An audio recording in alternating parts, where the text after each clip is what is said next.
I want to thank the great work that Sam and his entire team of managers and employees have done all through the years at Kinon. Let's give Sam and all the staff a great round of applause. I know that many people in the audience here were part of the initial group that conceived of Kinon, that really worked to raise the funds and to get us that first temporary facility, and then who worked so hard to get us this permanent one. And I have to tell you that we've been very, very blessed, because Kinon now is a role model throughout the rest of the country, along with the Japanese nursing home and Nikkei concerns, along with Klein Gallen. We were really blessed to have 3 examples of outstanding facilities and support services for the elderly, and that we serve as a model for the rest of the country. Kinon is very, very special to me. Not only was I helpful in the early stages in passing some legislation that made it possible for Kinon to basically get the beds without having to pay an arm and a leg and buy it from some other nursing home that was downsizing.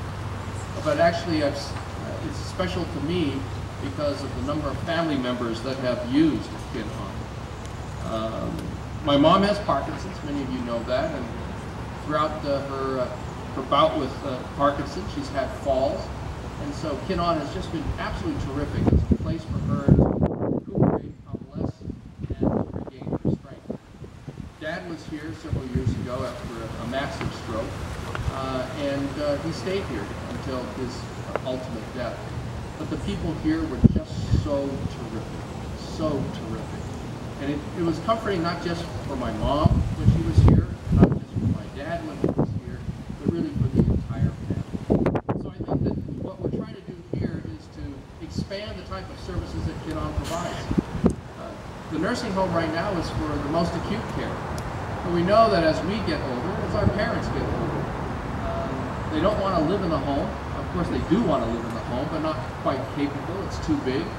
It's more difficult for them, and so the assisted living facility is going to be absolutely great, where they're able to have their own place, be independent, and yet be very, very close to specialized care and watchful eyes. And then, of course, it gets to the point where they need even more intensive care and can't really live on their own, but they really need constant care. It's too expensive to hire someone to live in the home with our parents 24/7. And so the group living facility is going to be absolutely needed. My only regret is that we only have one that we're focusing on, with only 6 units.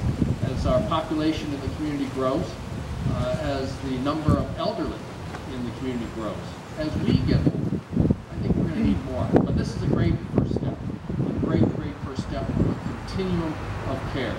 And of course, the renovations for the main facility in terms of a rehabilitation center, community center, and the list goes on. It's just going to make Kinon itself a much more comprehensive, more valuable, and most of all, more helpful facility for the needs of our elderly at all stages of their lives.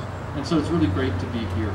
Now, of course, it takes a lot of money for this, and the capital campaign is underway already, and much of the funds have been raised, but they're not done yet.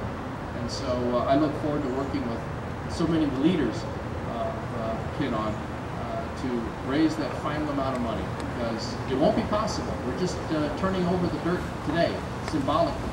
But there's a lot of work that has to be done, and that construction costs money. So we know that so many of you have been generous in the past. We look forward to your continued generosity.